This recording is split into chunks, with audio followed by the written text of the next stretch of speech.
Creative Magic Club.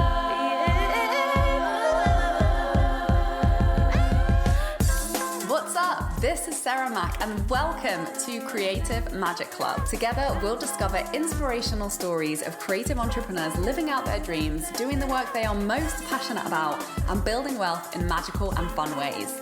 While building a six-figure income as a writer and coach, helping other women to launch their dream businesses, I've connected with so many incredible people and seen it proven again and again that you can thrive financially doing whatever it is you are passionate about. I'm here to share life-changing strategies for mindset, making money, and reaching more people with your work in a business and life filled with creativity, freedom, and fun.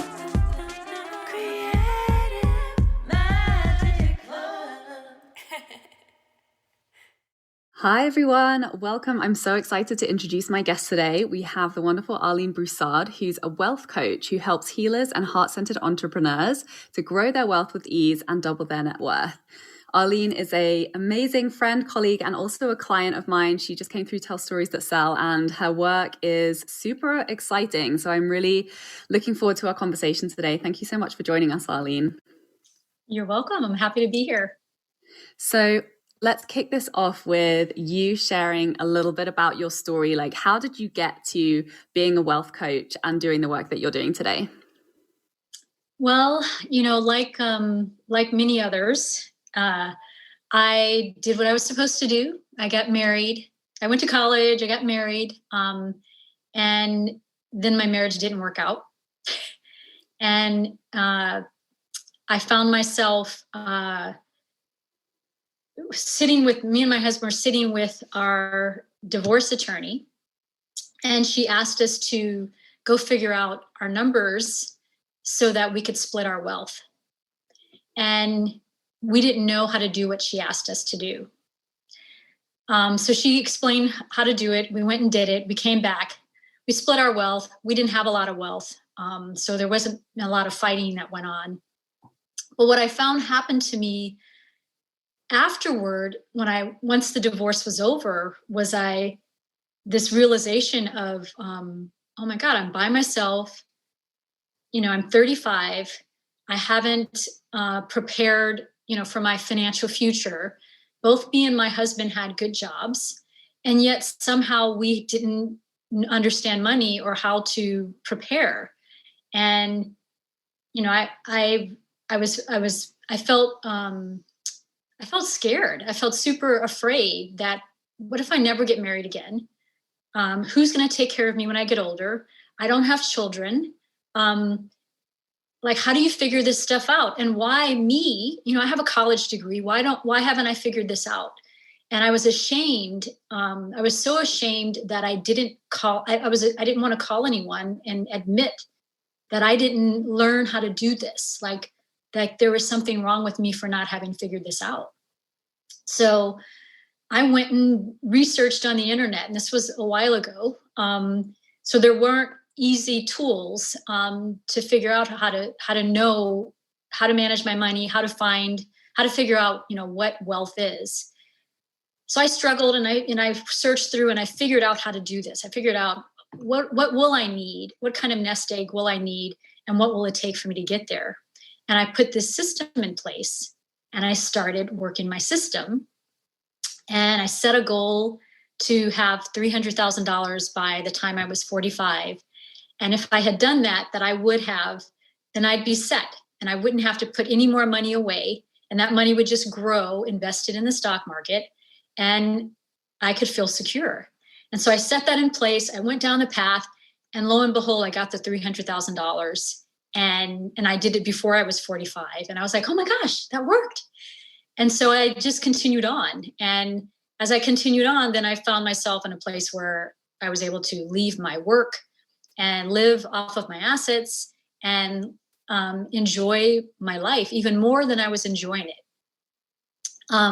So now I live off of my assets, and I work supporting women to grow wealth with ease, to double their net worth.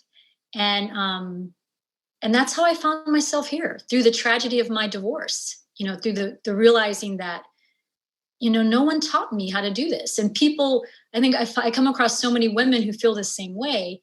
that like I'm not prepared and somehow I messed up, right? It's like feeling like, why didn't I learn this? I'm educated, or, I'm smart. And why don't I know how to do this? And it's a common story amongst women. And it was definitely mine. Yeah, I love that we're having this conversation and that you're sharing your story around this, because it's so common, right? Like, I can speak for myself. Like, I'm one of those people who was in total avoidance around the money conversation up until a few years ago. And just because I felt so overwhelmed, I felt so like unequipped to be able to be having that conversation. Like, I'd made so many mistakes.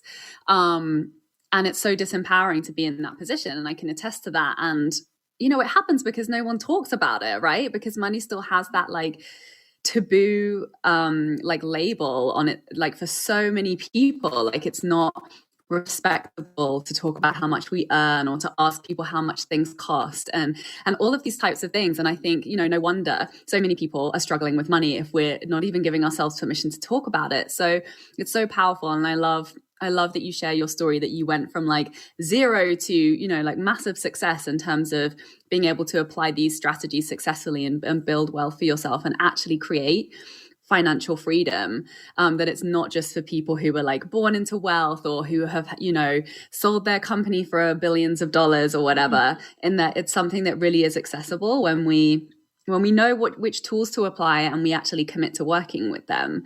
So I know that, there are so many people out there who are having that same experience. And I think it's really important to like remove shame from feeling like we are unequipped, or we've done a bad job, or we've made some mistakes with our financial planning and organization. And, I can share for myself, like I'm still definitely on the journey. But as soon as I started paying attention and just, bringing that uncomfortable awareness to where it wasn't where I wanted it to be, and started to take different action, like immediately I started to see different results, and, the amount of money that I was earning, and just the amount of the reduction in anxiety that I had around the money conversation. So I would love for you to tell us a little bit about what are some of the common patterns you see in conversations with your clients when they come to work with you, in terms of like what people really struggle with, or preconceptions they have about what's possible or not possible for them. Yeah, sure. And thanks for sharing, your experience. So many of the people that I talk to they feel like, I'm a creative person. I don't get numbers. I was never good at math. Like, I can't do this. I'm not good at math. Fear comes up, like, you're just not good with money. Like, so there's stories that our culture has given us. Some say, men are supposed to do that. This is a hidden, I had this, right? I had a husband. So I thought, well, the man's supposed to do it. And it wasn't conscious, right? Women are trained in our culture to believe that the man goes out and hunts the tiger and brings home the food, right? So we translate that to the man goes out and works and brings home money, even though we are working ourselves. So we have this unconscious belief that dictates our behavior. Even though if you had a conversation, I'm having this conversation with you, you would never say, I'm expecting my husband to provide the money. But subconsciously, our behavior in culture is that way. This was a great awakening that I had. Like, oh my God, I can't believe I did that. I was raised by my mom without my dad. Like, I should not have had that belief, but I had it. And I was like, God, why were you relying on him? Like, why were you not doing this? So I definitely find that women, we are the culture in countries all over the world do this. We assume that we don't have to look at our financial statement or look at what we're spending or look at what we're saving or investing. We don't need to look at that. Like, we're not supposed to. That's his job. It's such a common belief that we have culturally. Right. It's those unconscious things that are ticking over that show up in like the fact that nobody talks about it, and like your friendship group, and the fact that you don't think about it, or when you think about it, you just you don't know what to do with it, so you just like move past because it's super uncomfortable. I would love for you to talk a little bit about because overcomplicating things is a topic that comes up a lot in my coaching work. You know, I've definitely overcomplicated things in the past, and money is one thing that feels, you know, has felt extremely complicated to me, and, you know, still does to an extent. I've definitely created a lot of shifts in my capacity to earn more. But in doing that, I realized, you know, there's so many different parts of our relationship with money. Like you say, there's like the saving and the organizing and the investing that are all different to just the earning of it. And, you know, I'm doing a lot to educate myself around that. And it still brings up a lot of feelings of overwhelm for me, and that it feels complicated. And I'm sure that that's a experience that many people can relate to. So I would love for you, because I know that the way that, because you're so masterful in what you do, and you've created this very simple strategy that, you know, has worked. So I'd love for you to kind of talk a little bit on how to bridge the gap from this feeling really complicated to actually this being quite simple and straightforward in our relationship with money. Yeah, that is the whole point, because the financial industry was set up so that you're reliant on them as an advisor to manage your money for you. So education wasn't provided in a clear, simple way. So you're not alone in it, you know, feeling complex. So I approached it, and this is what I had to create for myself, and which now is my program. I call it OM, which stands for OHM. O is for outlook, H is for habit, and M is for measurement. It's 3 principles, 3 steps. And because it's simple and straightforward, you're able to implement and get results, and always come back to this one measurement that you've created as a habit. And it helps to change your relationship with money. Outlook is, what is my outlook about money? Do I believe that I'm good with money, or do I believe that it's this scary thing? And so through a simple strategy, a 3-step strategy, that is how I'm able to help people bridge that gap, right? To make it straightforward, to make it the simple thing. Always come back to the one measurement, which is your net worth. Mm-hmm. Come back to that one measurement, because that is what wealth is. Wealth is the measure. I mean, net worth is the measure of wealth. And it's in measuring it the right way, so that it does help fuel your income growth and fuel your assets. That one thing is what helps everything else be free and flowing, and keeping money moving in and out of your life, and enough of it so that you can create assets. So one day you don't have to work. When you're 80 years old, you don't have to work. When you're 70 years old, I mean, many are doing it by the time they're 35 or 40. Yeah. It's having a simple strategy and understanding how to apply it. Right. Because once you're focused on the right thing, then you get the inspired ideas and the insights, or at least you're looking in the right direction for when you're seeking answers. Yes. You're always moving towards that thing. That's the fun part. So this is why, my business is called Heartful Wealth, and the platform is around, I use the breath to help us to calm down, right? To relax our nervous system, so that we're open to all the ideas, all of the infinite possibilities that are out there that are available for everyone. But we get so anxious and so nervous that we block them off. We contract ourselves. And through this, through a simple approach, having a simple strategy, understanding what wealth is, oh my gosh, so many ideas come. I mean, people's eyes they're like, oh my gosh, my net worth went up from, I had one client tell me from 40,000 to 70,000 in 8 months, like really rapid growth in her net worth, because she applied this strategy, this simple strategy. And it just started flowing for her. She's like, oh my gosh, you have to share this more because the simple laws of the universe apply. When we stop being contracted and avoiding, it really is, money really is infinite and fluid and abundant. It really is. I love that you incorporate breath work. That's genius. Because my next question is like, what do you do with the people who are like when we calculate our net worth, oh my God, I'm so in debt. And like the overwhelm that comes from, facing up to that truth, maybe for the first time. Yeah, we use tools to shift that, right? To release, because this is subconscious limiting beliefs, archives in the back of our skull that we've stored of, oh my God, there's a tiger running after me, I'm going to die. I mean, they're beliefs that they're not real, but they are embedded in our emotions. So we use tools to release ourselves of those beliefs so that we can move forward. And as we're using these tools, we are creating the habit, and we're replacing it with this symbiotic.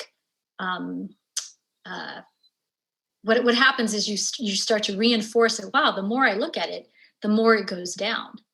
The more my debt goes down, the more ideas I get for creating assets that are actually generating income for me as I'm able to pay down the debt. And the more I start to look toward assets and look toward income generating activities, the more the debt gets paid down.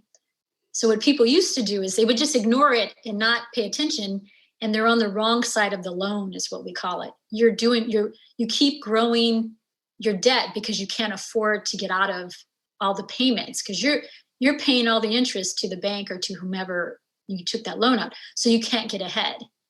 So the Om practice helps to relieve that, to bring awareness, I call it financial awareness, to your situation. And it eases the anxiety, and you're able to move forward. It has meaning. As one client said, that the way I laid the numbers out with her enabled her to see the meaning behind what she was doing. It gave meaning to her money that she didn't have before. I love that. And yeah, I definitely found that for myself when I first really, sat myself down and was like, I'm going to at least look at my numbers and like plug the numbers in, get in the spreadsheet. And this is really where the money mindset work comes in, because it's in the showing up for that habit. Like you identify that new habit and it's just looking at it, right, is the beginning. And that's where all the resistance starts to come up. That's where all of that old conditioning and, those old stories and programming starts to kick in, and it's like, and, it's like being in that zone of discomfort and being like, I feel so uncomfortable right now. I just want to run, but I'm here and I'm going to show up and I'm going to keep breathing and I'm just going to keep looking at my numbers and I'm going to keep showing up and I'm going to keep being in this discomfort zone. And then when I finally, got like a complete picture, and I got that for my business, and it's really powerful feedback when you can detach from it, emotionally. A lot of the time it's like, oh, I did way better than I thought, or like, isn't it cool how, I did this, and like, this is how it's showing up in my numbers, and like, you just get so much powerful data that gives you a more complete picture of, of like how your actions are like literally impacting the wealth that you're creating and how much you're keeping and how much you're spending and your daily decision making. It's really just a reflection of your daily decision making. So without really having the relationship with that data, you're just like shooting into the dark, really, and you don't have as much tangible evidence of how it's paying off for you and if it's benefiting you or if you could be making a better decision. That's exactly right. It when I think back to when I first got divorced and how I was going through feelings like, what if I just disappeared, no one would even care, right? Because I'm divorced, right? This is very sad, but that is really what happened. Like my divorce was the hardest thing I've ever been through, and I wanted the divorce, but it felt so discombobulating, and I felt so my meaning. I just was like, it just shattered. Like I did it wrong. I don't have children. It doesn't matter if I'm here. So I'm in this really desperate place. And once I figured it out, and it took me a little while to figure it out, but once I started, tracking and looking at my numbers, it became my fuel. It became, this self-fulfilling prophecy of like, oh my goodness, like I felt freedom. Whenever I opened my numbers, I'm like, oh my gosh, I got this. I'd have a bad day at work. I'd come home, look at I'm like, I have a plan. I have a system. So regardless of what happens, like I'm not tied to my job. I'm not, I don't have to do anything because the universe is abundant and I've got this system that shows me how to get there. Like it fuels my, my life because I'm in control. I'm leading my numbers. I'm leading my wealth creation. And once I started doing that, my whole life changed. My opportunities opened up, my income increased, my joy increased, my relationships flourished. I mean, it just took the stress away. It took the stress away because I was looking at my numbers, and now numbers are fun.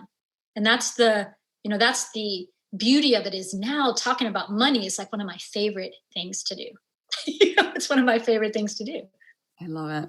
I know, same here. And it just goes to show, right? When, like all of the way that you were judging yourself in that moment, same with me. When I was going through that situation, like we judge ourselves so harshly and we make it mean all of these things about us personally, when now we have a bit of perspective and it's like, none of that was true. Like that was all lies, right? But we were so hard on ourselves, and we're the ones that are making it so difficult by putting all of these judgments and pressure and making it mean so much, rather than just being like, okay, how can I think that the biggest thing for me was just like getting to a place of neutrality, and sometimes when something feels really difficult and everyone's like, just feel so grateful that you can pay your phone bill, and you're like feeling really disempowered around your situation, and like you're trying but you're like, it's only working a little bit. And if for me, and what I share with my clients when we're working on money mindset is like, just try and get to a place of neutrality, like breathe through what all of the reasons and the stories and the emotional triggers that are making it feel really hard, and be like, cool, like I'm observing how I'm reacting, and like this isn't going to be the most fun thing right now, but like I can still just do it. I can just get to a place of neutrality and not expending so much energy on creating stress around this thing, and slowly it just starts to dissipate. And it becomes a little bit easier and a little bit easier, like you say. And then the good things that start to show up, you have to be in that little window of faith, and that like, I know this is really uncomfortable, but I have to believe that this is going to make a difference. And, there's a little lag time, and then suddenly more money starts to show up, more, better ideas and better decision making starts to become more of a habit. And then you see those very real and tangible results. And it's just crazy to think that our wealth really is in our control. Like it really is. It doesn't matter like where you came from. It doesn't matter like, what family, what culture. It really is a system of beliefs that we get to just refocus on. And isn't it insane to you doing this work that it's such a big issue in the world for everybody, and it's so within our control? It is. It's it is such a taboo topic. It's such a taboo topic. Like people get so, so I have a weekly private Facebook community where I do a 9-minute wealth meditation, and getting people to engage or talk in the comments about their financial situation. Like people don't do it. They're engaged and they like being there and it's beneficial. But to actually speak about money in a comment on an internet, on the internet, like people don't do it. It's just not, people don't share. Now in my courses, we're very open, right? One-on-one people are very open because you're in a trusting, sacred place. But it is a topic that people are so afraid to talk about. I'm going to say ashamed. Or like it's disrespectful. You're not supposed to talk about money, and that's such garbage. It's not valid. It's like why not? It's just money. It's just zeros and ones, just pieces of paper. Like it's like we've put such a charge on it that's not real. It's not a real thing. We feel it. Don't get me wrong. The feelings we have are real. But once you do the work, like you said, slowly, because it does take time. I didn't turn that immediately. I went into on my path out of straight up fear. I was scared to death that I was going to die or be in my older age having to eat cat food. Like I had this image. This was the story that I had heard, that women Wow. Women live longer than men and end up being more poor than men are when they're older. So I'm like, oh my gosh, I'm going to end up being one of these women. That was my fear. That was the image that I had. Like, like who knows and I'm not remarried. I still don't have children. So, so I'm so grateful that I had that trauma, not grateful I have the trauma, but grateful that it drove me to learn and to figure it out. Yeah. And especially because we're living so much longer now too. And that is a real thing, that women live longer than men. And we need to be having this conversation. Yes. And I mean, it's tragic to think about it, but I'm sure many women have experienced that. Oh, for sure. For sure. And so often, traditional in my mom's generation, the husband dies and the mom didn't know anything about the finances. So she ends up losing it, or, the husband hasn't prepared. I mean, there's so many reasons why doing this now, right? And here's the other thing that I tell my clients. Your relationship with money is no different from your relationship with your partner, with your sister, with your friends. It requires love. It requires attention. It wants your love. It just wants to be held. Money just wants you to spend time with it. Like, why don't we spend more time with our money? We do with every other relationship that we care about. So when we view it this way and we start giving it love and start giving it time and attention, it returns back to us tenfold, hundredfold, because it's so happy to have our love. Yes, love your money, people. Money. Yeah, let's love our money. Love money. I love money. I love money. I don't have to work. Yeah. But it's revolutionary to say it, right? Because it is such a taboo and there's so much judgment around talking about it. But the fact is, if you want your personal circumstances to change and you want better for everyone else in your community, like, you have to be that person that steps out and is like, I'm going to talk about my money and I'm not going to, I'm going to refuse to be judged for it. Like, cool if you want to secretly judge me, but like, I'm going to love my money and I'm not going to like hide it. I don't want us to be poor. I don't want us to be poor in this world anymore. Right. Why is being poor, it's like, what, I just don't, I mean, it's just so illogical to not, when I say it's illogical, it's, some will blame it on religion, blame it on society, blame it on our cultures, but that's because we're putting that emphasis there. I love my mother. After I went through my divorce and was figuring my life out, and she said to me, she's like, Arlene, God doesn't want you to be poor. God didn't say, oh, you're a better person if you're poor. Like, that's a man who's giving that, thought to around money. Like, that's not God. God didn't create you. I wasn't, the divine didn't create all this magnificence so that we'd be poor. Like, that's not even logical. But I love that my mother told me that. I love that she said that to me when I was in my struggle and in my darkness. It helped free me to pursue wealth, understanding it, growing it, creating it, and teaching it now. I love that. And there's another quote that really sticks out to me that I read in Amanda Francis's book. You can't get poor enough to help another poor person get rich. Yes. You know? Yes. Like, you need money. Like, we do. We like, as much as we maybe hate capitalism and like don't want to participate in, corrupt like systems and structures, you can do way more good with money. And if it doesn't get to be that challenging and all it means is getting over a little bit of our discomfort and changing our habits, like brushing our teeth a little bit, like more consistently when it comes to our money, it's worth it for the benefits that come from that. And particularly for women and particularly for creatives too, right? Because money means you don't have to wait for permission. Money means you get to create things for yourself and you get to create things a lot faster.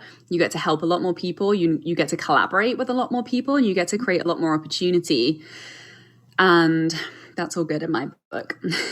Yeah, you're all the things you just described is you're living more authentically. You're living the life that you came here to live. You don't have this nagging stress in the back of your head of how am I going to pay that bill or how am I going to eat next month?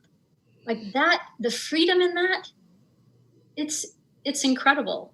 It is incredible to not have to worry about that. And that worry is the worry of 95% of the population. It doesn't need to be that way, because it really isn't about, you have to make a whole bunch of money. It's more about understanding money and what it's doing. So we have these ideas that are, that just need to be debunked. They're just wrong. And I love what you said about how we have the tendency to blame our culture. Mm-hmm. And that's been coming up a lot in conversation with my clients recently. And we've been talking a lot about, like, where are we giving our power away, right? Like, where are we? Yeah. And that's one of those conversations where it's like, oh, but my culture and where I come from, it's like really taboo. Or, I've inherited these particular, like, very limiting beliefs around money, or that, there's a lot of like complex clashing between like Western and like capitalism and like other cultures. And, it's like, that's really, we're giving our power away to those stories when we could just decide to wipe the slate clean and be like, yeah, but different now, we have the internet.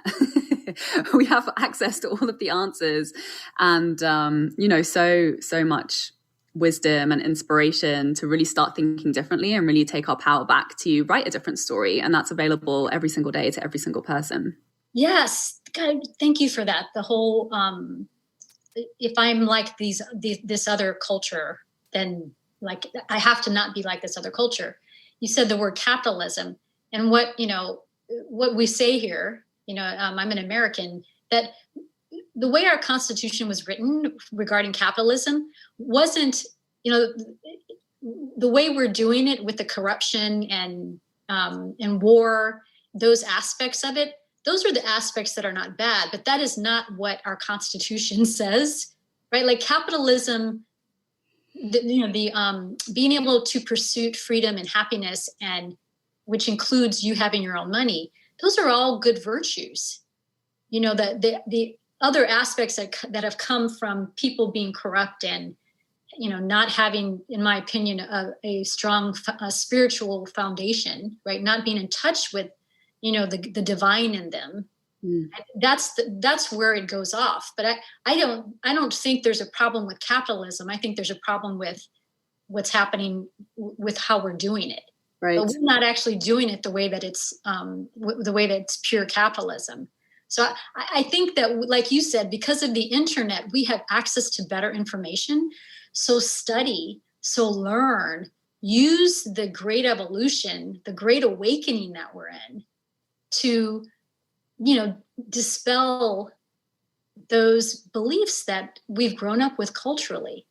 Because you can still be a really spiritual person and also have a lot of money. Matter of fact, your spirituality will bring money to you. You're knowing that we're in this, this unified, life-giving place, because that's what life is. We're all here to flourish and to enjoy it. Like, why else are we here? Yeah, I love that distinction too, because I think, capitalism is like a label that people use negatively around money simply because of, like the ways that it has been practiced in a negative way by many people who are in that conversation. And I also like completely acknowledge my white privilege and don't mean to be insensitive to other cultures who genuinely do have, more complex baggage in the conversations around money and worth and deservingness and possibility and opportunity. But I think it's really important to remind ourselves that it is the story that we're telling, and everybody has the opportunity to tell themselves a different story today and tomorrow and the next day. And to, that the sooner we double down on a more empowering story, the faster we take our power back from those, negative narratives that don't support us to create more wealth. The sooner we just abandon them, the faster we rewrite the script for our cultures, for our communities. And, everybody has really individual, complex relationships with money, depending on their family story, depending on their cultures and their background. And everybody has a shit ton of money baggage, to let go of. Yes. And so, I really love what you teach, and that it gets to be simple, and that it's so rooted in habit change and refocusing on actually what matters, which is how am I cultivating wealth for myself today, and acknowledging that when I do that, you know, it's better for me and it's actually better for everybody, even if it involves creating friction within my social group, even if it involves me really triggering people when I'm choosing to step out and, you know, talk about money and love my money and be public about that.